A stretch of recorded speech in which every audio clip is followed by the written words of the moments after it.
Olá, amigos e amigas, Diácono Beto, Paróquia São Miguel Arcanjo, Arquidiocese de Maringá. Que o Pai, e o Filho, e o Espírito Santo esteja sempre convosco.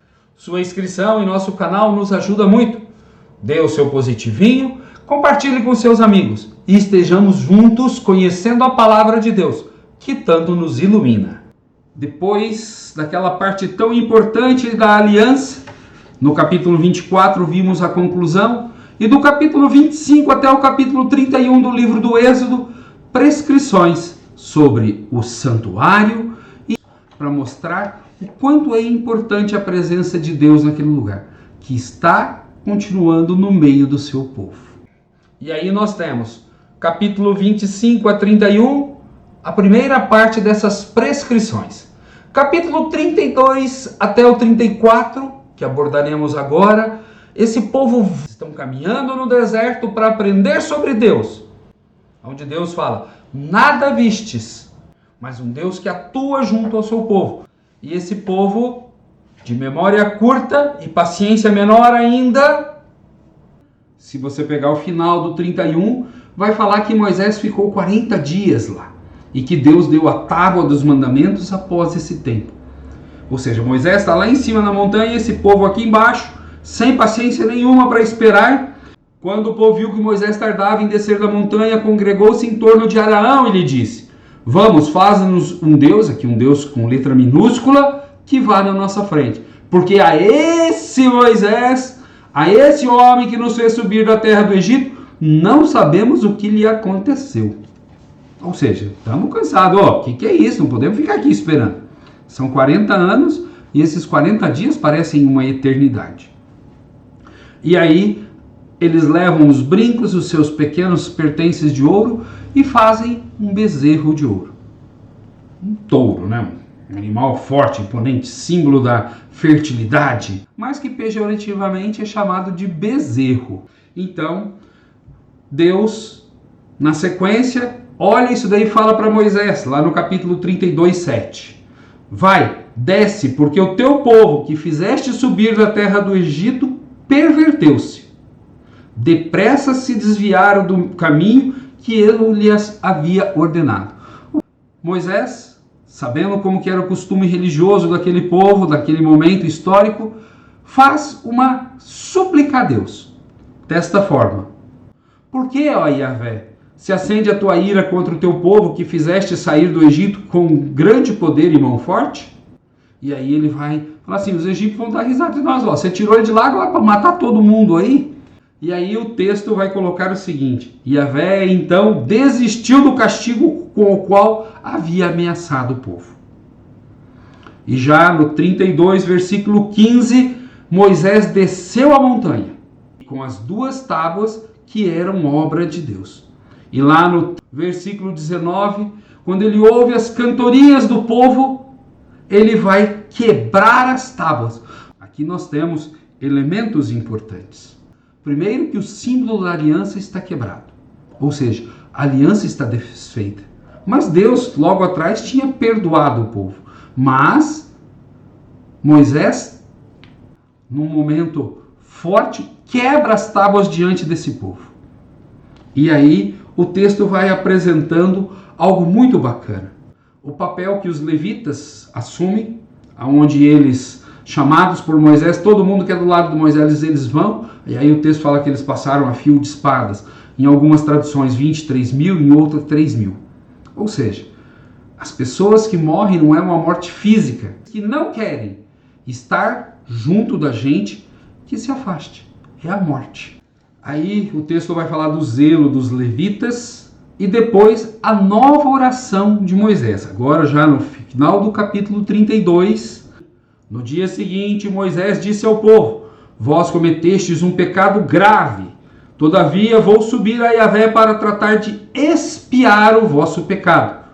Voltou, pois, Moisés a Yahvé e disse, este povo cometeu um grave pecado ao fabricar um Deus de ouro. Agora, pois, se perdoasses o seu pecado, se não, risca-me, peço-te, do livro que escreveste. E Yahvé respondeu a Moisés, riscarei do meu livro todo aquele que pecou contra mim. Vai, pois, agora e conduze o povo para onde eu te disser. eis que o meu anjo irá adiante de ti, mas no dia da minha visita eu punirei o pecado deles. E Yahvé castigou o povo pelo que havia feito com o bezerro fabricado por Arão. E aí esse povo, já no capítulo 33, recebe uma ordem para continuar a sua caminhada. Deixar aquele lugar onde estavam e voltar a caminhar.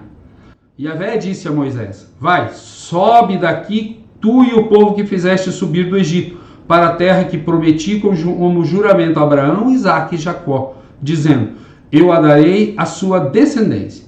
Enviarei diante de ti um anjo e expulsarei os cananeus, os amorreus, os heteus, os ferezeus, os heveus e os jebuseus. 6 povos. Quando eles chegam lá, eles são o 7º povo, que é o número perfeito. Sobe para uma terra que mana leite e mel. E eu não subirei no meio de ti, porque és um povo de cerviz dura, para não te exterminar no meio do meu caminho. Ou seja, diante de Deus, somente santidade.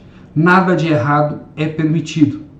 E Deus, nesse processo que o povo estava de purificação da mentalidade e do coração, eles voltam atrás.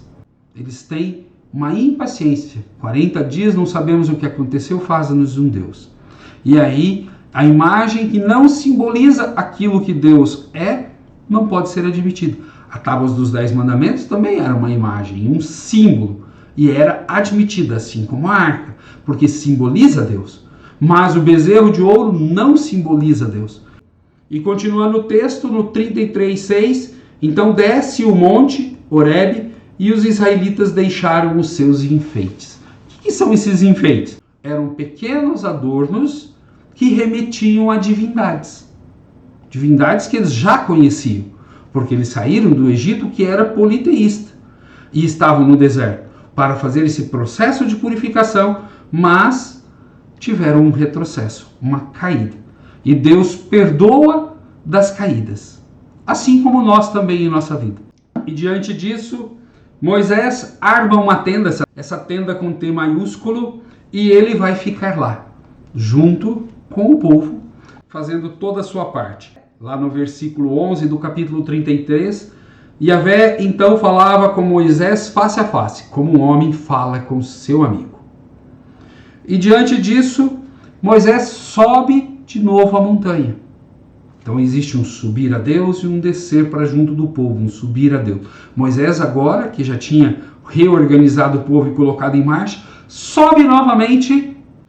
Lá no versículo 18 do capítulo 33, Moisés respondeu a Yahvé: rogo-te que me mostres a tua glória. E aí Deus fala que vai mostrar a glória. Mas agora, Moisés junto da montanha. E lá tem algo interessante. Deus fala assim: terei piedade de quem eu quiser ter piedade, e terei compaixão de quem quiser ter compaixão. Ou seja, tudo vem de Deus. É de Deus para o povo. O povo cabe fazer o quê? A fidelidade a Deus. E no capítulo 34, nós temos a renovação da aliança. Se no capítulo 24 você tem a conclusão da aliança, ela é quebrada por causa do bezerro de ouro, no capítulo 34 nós temos o quê? A renovação da aliança. Deus concedendo o poder e fazendo as coisas voltarem ao seu estado original. Capítulo 34, versículo 1. Yahvé disse a Moisés: lavra 2 tábuas de pedra semelhantes às primeiras, e eu escreverei sobre as tábuas as mesmas palavras que estavam nas primeiras tábuas, que quebrastes. E aí Moisés faz isso daí e leva para Deus. E aí você tem, final do versículo 5 para o versículo 6, a aparição de Yahvé. Ele invocou o nome de Yahvé. Ele quem? Moisés. Yahvé passou diante deles e ele proclamou: Yahvé, Yahvé, Deus de ternura e de piedade, lento para a cólera, rico em graça e fidelidade, que guarda a sua graça a milhares, tolera a falta, a transgressão e o pecado, mas a ninguém deixa impune e castiga a falta dos pais dos filhos e dos filhos dos pais até a 3ª e 4ª geração. Tem gente que pega esse finalzinho aqui, ó, pé da letra. Da 4ª geração, é por isso que eu uso óculos, é por isso. Gente, se ele é rico em misericórdia, lento para a cólera, Essa é apenas uma forma de falar assim, olha, o castigo vai ter, nós vamos ter. Qual castigo? Não termos a vida eterna. A vida eterna junto de Deus. Quer castigo pior do que isso? Não existe. Já no versículo 10 do capítulo 34, ele então disse, eis que faço uma aliança, farei diante de todo o teu povo maravilhas como se não fizerem toda a terra, nem em nação alguma. E lá no versículo 14, porque é um Deus zeloso. Yahvé é um Deus zeloso, que cuida. E quem cuida não vinga. Quem ama não vinga. Quem caminha junto, perdoando, jamais se vinga. E aí entra várias novas leis. E no final, Moisés desce a montanha com as tábuas dos 10 mandamentos. Pela segunda vez. Paz e bem a todos e a todas.